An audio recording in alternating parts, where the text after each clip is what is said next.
The words were barely a sentence long, yet they carried enough force to shake centuries of royal tradition. Standing before the king, senior members of the family, and the most powerful officials inside the monarchy, Prince William made a declaration no living royal had dared to make.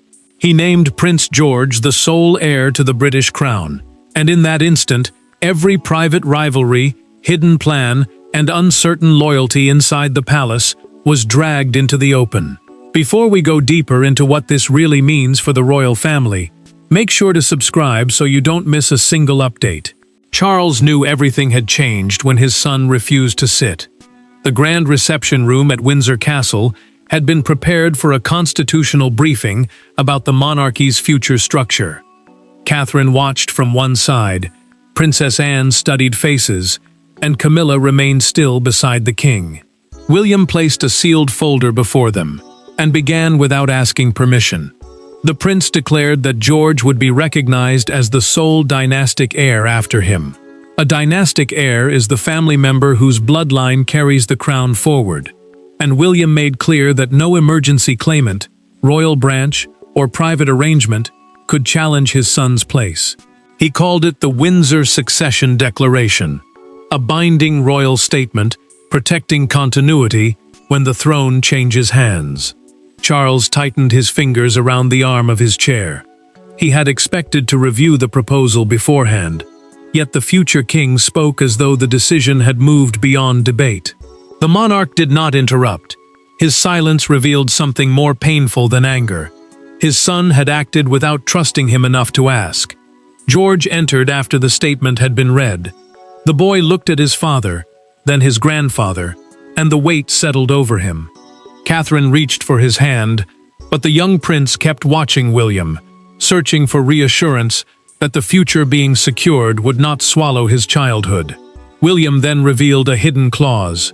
No regency council, a temporary group appointed to exercise royal authority when a monarch is too young or unable to rule, could transfer George's power to another adult branch during a crisis. Someone inside the palace had been preparing that possibility. Camilla lowered her eyes before anyone else understood. Anne caught the movement. William caught it too. The queen consort did not appear shocked that the arrangement existed. She appeared shocked that it had been discovered. As the doors closed and George was led away, one question spread through Windsor like a warning. What had William uncovered that made a father place the entire weight of the crown upon his son in one irreversible act? Behind the grandeur of the declaration stood three people, bound by blood, but divided by responsibility. George was no longer simply a child learning the rituals of royal life. William was no longer merely a father protecting his family. And Charles was no longer the unquestioned authority inside his own dynasty. The announcement had joined them in one brutal chain, a boy carrying the future, a father forcing certainty, and a king realizing that time had begun to move beyond him. George had always known the crown waited somewhere in his future, but William and Catherine had carefully kept that future from dominating his childhood. They had explained succession, the legal order deciding who inherits the throne, in gentle stages, never allowing duty to replace family life. The new declaration destroyed that protection. His place was no longer a distant promise. It had become a fixed public destiny. William believed uncertainty was more dangerous than pressure. Years of division inside the royal family had taught the prince that unclear loyalties could become weapons, especially when different households competed for influence. Naming his son as sole heir was not ambition in his mind. It was protection. Yet the stronger the safeguard became, the heavier it rested on George. The boy waited until they were alone before speaking. George looked directly at his father and asked, "Did you decide this because you trust me, or because you trust no one else?" William froze. He lowered himself beside his son, rather than answering from across the room, but the pause exposed the truth. The future king trusted George deeply. He also feared the people surrounding him. Catherine felt that fear spreading through all three children. She supported securing her eldest son's inheritance. But the words, sole heir, troubled her. Later, the princess found Charlotte outside George's room, standing with her hand near the door, but refusing to enter. The girl quietly admitted that she thought her brother belonged to the crown now. Catherine pulled her close and promised that no title would remove him from their family. Charles carried a different wound. Alone with Princess Anne, the king admitted that the declaration had done more than protect his grandson. It showed that William was already shaping the monarchy beyond his father's reign. The Prince of Wales, the formal title given to the monarch's direct adult heir, had acted with the authority of a future sovereign, while Charles still wore the crown. Anne watched her brother set down his glasses and warned him not to mistake force for rebellion. She revealed through a documented palace briefing log that several succession papers had reached the king without complete copies being sent to William. Someone had controlled the information moving between father and son. The declaration had protected George, but it had also exposed a trail. And that trail led backward to one ceremony, one misplaced paper, and the moment William realized the danger was already inside the palace. Weeks before William named George the sole heir, the royal family gathered beneath the appearance of perfect unity. The ceremony was polished, the speeches were measured, and every gesture seemed rehearsed. But behind the formal smiles, a single document passed between two palace officials and changed the future of the monarchy. William was never meant to see it. George was never meant to know it existed. And Charles was never meant to understand how far the proposal had already advanced without his full command. William was preparing to leave the Commonwealth service planning reception at St. James's Palace when a nervous junior courtier placed a sealed red folder in his hands. The Commonwealth service is an annual royal ceremony honoring the nations linked through the Commonwealth, and its planning meetings usually concern speeches, seating, and public duties. This folder concerns something far darker. It had been intended for the Lord Chamberlain, the senior official who manages major operations within the royal household. The prince stopped when he saw George's name beneath a black restriction stamp. Across the cover were the words, Continuity Framework, Minority Sovereign, and Emergency Regency Authority. A regency is an arrangement allowing someone else to perform royal duties when a monarch is too young or unable to rule. William opened the folder, unaware that the next page would turn private concern into open war. William found a proposal designed for the period after his future accession. If George inherited during a national crisis or before reaching a chosen age, real authority could move to a permanent family council. His son would remain the visible sovereign, but decisions would be controlled by senior adults from another royal branch. One sentence broke the father's restraint. The document described George as a ceremonial continuity figure. William read it twice. The words meant his son could wear the crown, while others ruled around him. Confusion hardened into fury because this was not protection. It was power, hidden behind a child. Catherine found him alone that evening with the folder open. William pushed it toward her, but could not say George's name. The princess read the crucial page, closed it slowly, and told him private objections would no longer be enough. Their son needed a declaration strong enough to destroy every rival structure before it could become permanent. The routing record deepened the danger. An early version had passed through an office tied to Camilla's private secretariat, the small team handling her personal royal work. Her name was absent, yet 2 advisors from her household had approved it for family consultation. The queen consort appeared connected to the path, even if not yet proven to be its source. William then compared the file with Charles's approved briefing.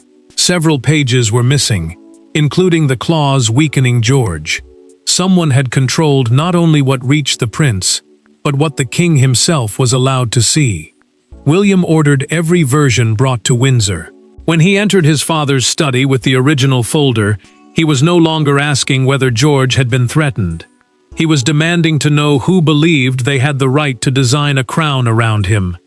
There were no cameras, no advisors, and no ceremonial language to soften what happened next. William entered the king's private study, carrying the document that had transformed suspicion into betrayal. Charles stood behind his desk, already aware that his son had found something dangerous. Camilla remained near the fireplace, refusing to leave. Then William placed the folder between them and asked a question that struck harder than any accusation. Who was planning to rule through my son? Charles answered first. He said he had approved a continuity review, a formal examination of how the monarchy would function during illness, crisis, or a young sovereign's reign. He had never agreed to reduce George's authority. William opened the complete file, laid the missing pages beside his father's shortened version, and forced the truth into the open. The king had not seen what his own name appeared to support. Camilla stepped forward and defended the wider council. She argued that a young monarch would need experienced adults around him, and that no responsible family could leave the crown dependent on one child. The queen consort called the proposal a safeguard. William answered without raising his voice. "Advice strengthens a sovereign," he said. This framework would have replaced one. William then turned on his father. The Prince of Wales told Charles that good intentions were no longer enough. Competing offices had shaped succession policy, while the direct heir remained blind to crucial pages. His words struck the king at the deepest point, because they questioned more than judgment. They questioned whether he had protected his own grandson. Charles rose sharply and demanded to know why his son announced the Windsor Succession Declaration before speaking to him. The declaration was William's formal promise that George alone would inherit after him, without interference from another royal branch. The monarch saw it as a challenge to his authority. The future king saw it as the only answer to a plan created in silence. William held his father's gaze. He said the hidden framework had already been written without trust, so he would not protect George with another private conversation. Charles understood the wound beneath the words. His son believed action was safer than relying on him. Camilla stiffened when William read the phrase, "distributed family stewardship." She admitted through a recorded private meeting summary that she had used those exact words months earlier. She insisted she meant shared guidance, not control. Yet the admission tied the queen consort to the idea at the heart of the plan. Charles then noticed his approval mark copied onto a page he had never received. He lifted it slowly and realized someone had used the authority of the crown to weaken the heir. The king suspended the entire review. William refused to withdraw his declaration. The secret plan was stopped, but the struggle had only changed shape. Did the monarchy still belong to the reigning sovereign, or had his son already begun ruling its future? Royal power rarely announces itself with a command. It moves quietly, through who receives a document, who enters a room first, whose advice reaches the king, and whose objections disappear before a meeting begins. William's declaration had shattered the illusion that the line of succession was protected by tradition alone. Now every member of the family had to confront a more disturbing reality.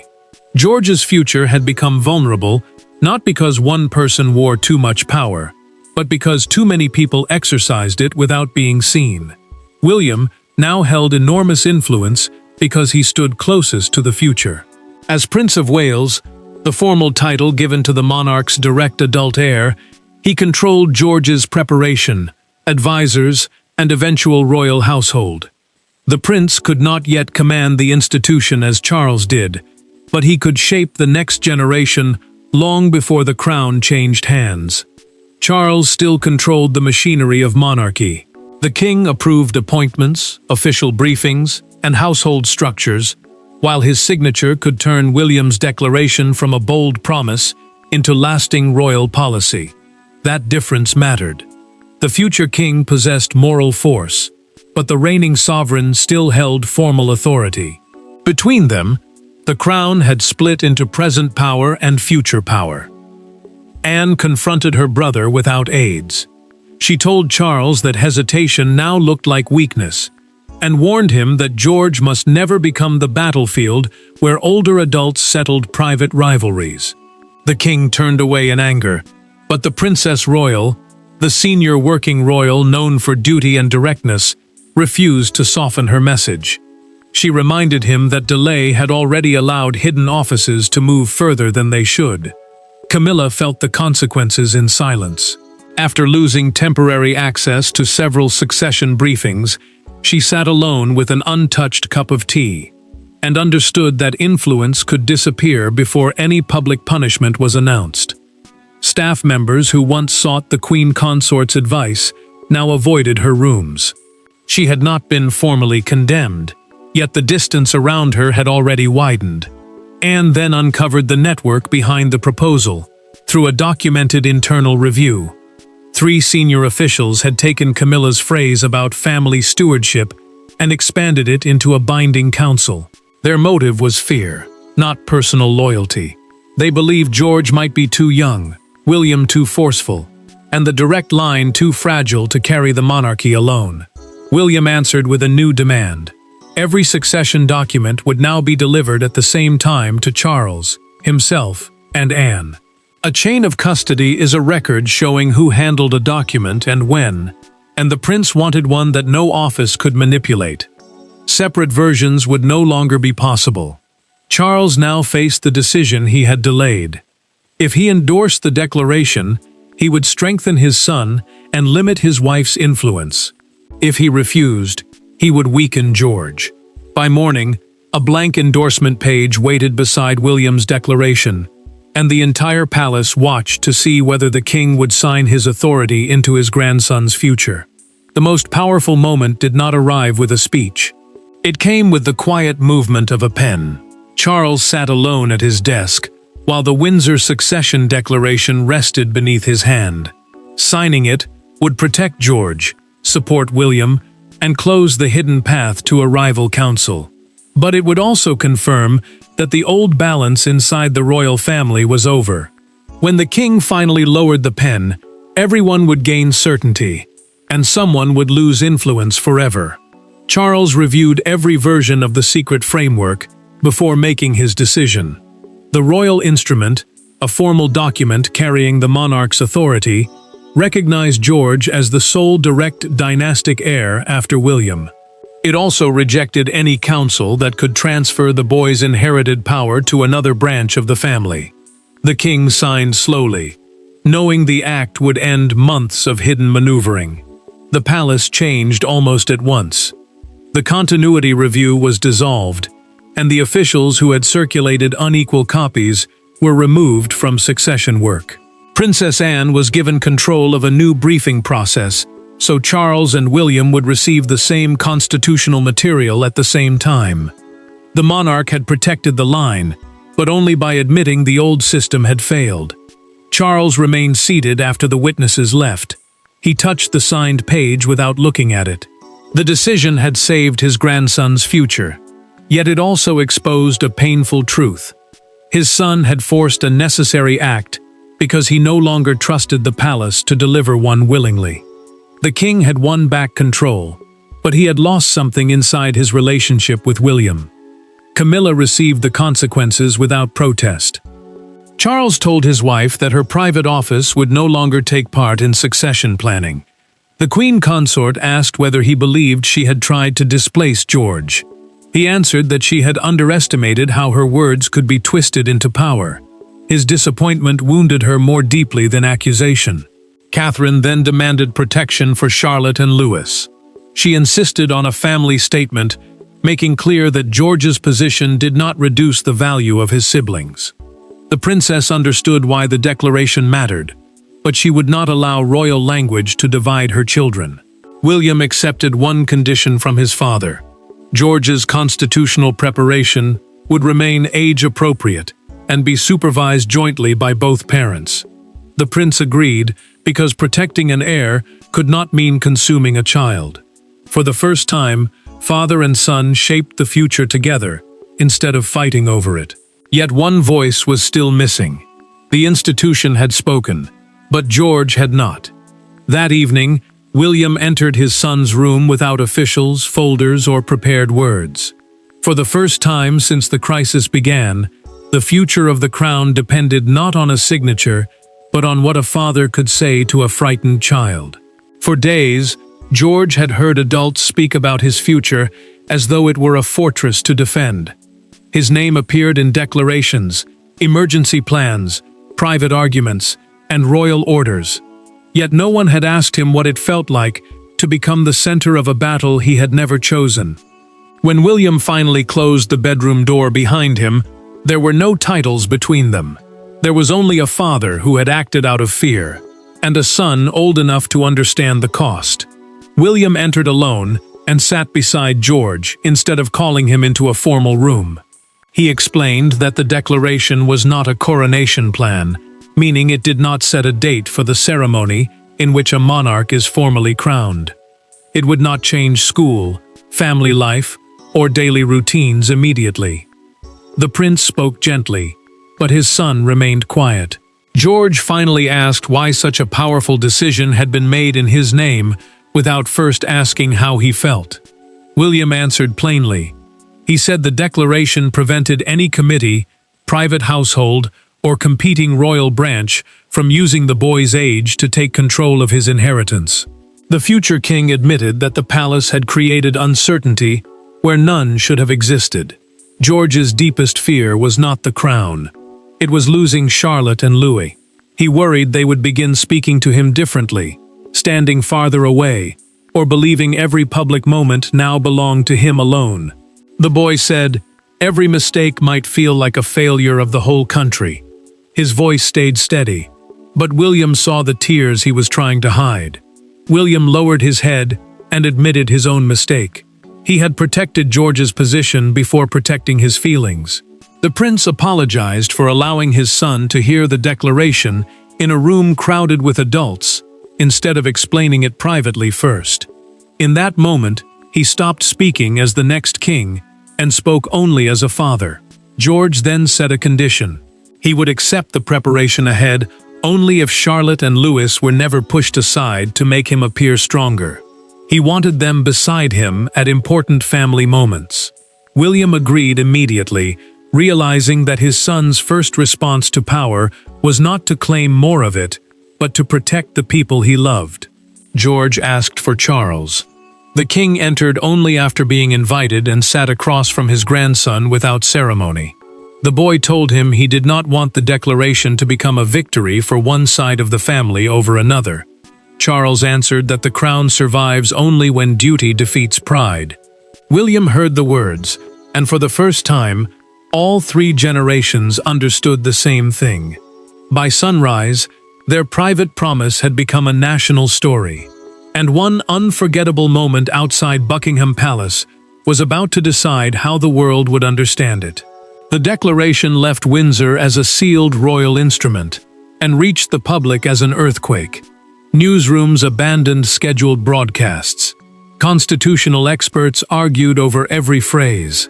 Crowds gathered before palace gates, some celebrating the certainty of a direct line, others disturbed by the immense burden placed upon one child. But the moment that captured the country was not a speech or official seal. It was a newspaper held above the crowd beneath the words, "One heir, one future. George stands alone." Buckingham Palace confirmed that Charles had formally endorsed the Windsor Succession Declaration. A royal instrument is an official document carrying the authority of the monarch, and this one made the message unmistakable. No alternative family structure could weaken George's place. Future continuity planning would protect the direct line from William to his eldest son. Broadcasters immediately framed the decision as a generational shift. One leading evening bulletin opened with the words, "Tonight, the monarchy has chosen certainty over tradition's silence." The report explained that William was no longer merely preparing to inherit the institution. The prince had begun defining what it would become after him, while Charles still occupied the throne. Catherine watched the coverage from Windsor and grew tense as commentators called George a national asset. The princess understood the constitutional meaning, but she heard something colder beneath those words. Her son was being discussed as a symbol before the country had remembered he was still a child. George noticed her concern and quietly asked whether people were angry with him. Camilla faced a harsher judgment.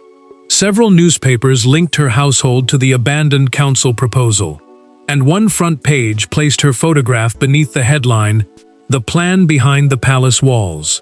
The queen consort held the paper for several seconds before Charles took it from her hands and folded it shut. The king could remove the headline from the room, but he could not remove the suspicion spreading beyond it. Rain fell outside Buckingham Palace as hundreds gathered near the gates. A father lifted his young son onto his shoulders while the crowd watched the royal standard above the palace. The child raised a handmade sign reading, "Let George be a boy before he is a king." Within minutes, the image appeared across every major broadcast. George saw the sign and changed the palace response. He asked William and Catherine to make the family statement about service, education, and sibling unity rather than destiny. His parents agreed. The final message presented him not as a solitary heir standing above Charlotte and Louis, but as a brother supported by them. Charles then approved one final appearance. The king, William, George, Charlotte, and Louis would attend a private Thanksgiving service together. When the family emerged, there would be no declaration to hide behind, only the final proof of whether the crown had healed them or merely taught them how to conceal the damage. The declaration began as an act of defiance, passed through betrayal, and ended with 3 generations forced to confront what the crown demanded from them. Yet the final meaning of the moment was revealed, not in a council chamber, but when George walked between Charlotte and Louis toward the Thanksgiving service. William followed a few steps behind.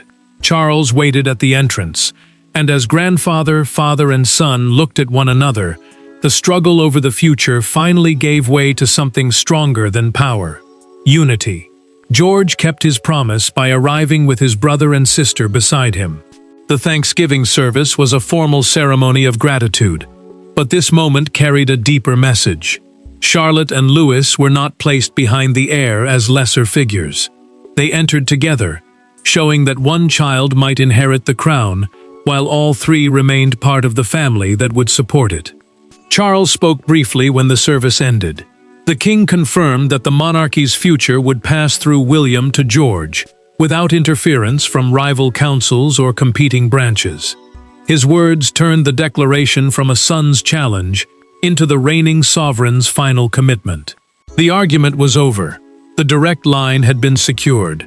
William met his father privately afterward. The prince thanked Charles for signing, and the monarch admitted he should have protected the process before his son was forced to protect the outcome. Neither man pretended the anger had never existed, yet both accepted their failures, and that honesty restored what pride had nearly destroyed. George later told Catherine that the service had felt different because Charlotte and Louis stayed beside him. The princess reminded her son that the crown might one day belong to him, but his life still belonged to him now. For the first time since the declaration, the young heir smiled without hesitation. Camilla also accepted the new boundary. In a documented private conversation with Charles, she promised that her household would never challenge the succession safeguards again. The queen consort acknowledged that influence without accountability had created the danger, even if removing George had never been her intention. The monarchy changed permanently. The secret council proposal was destroyed, the officials who manipulated the briefings were removed, and identical document rules became mandatory. No private office could again redirect the future crown through hidden pages. Naming George the sole heir was not a rejection of Charlotte, Louis, Charles, or the wider family. It was a rejection of uncertainty. William acted too quickly, the king responded too slowly, and George carried a burden he never asked for. But the crisis forced them to choose clarity over secrecy. The crown had not been protected by rank, fear, or silence. It had been protected when 3 generations chose the same future, and when one young heir made certain he would never face that future alone. Thanks for watching. Please don't forget to like and subscribe, and we will see you in next one.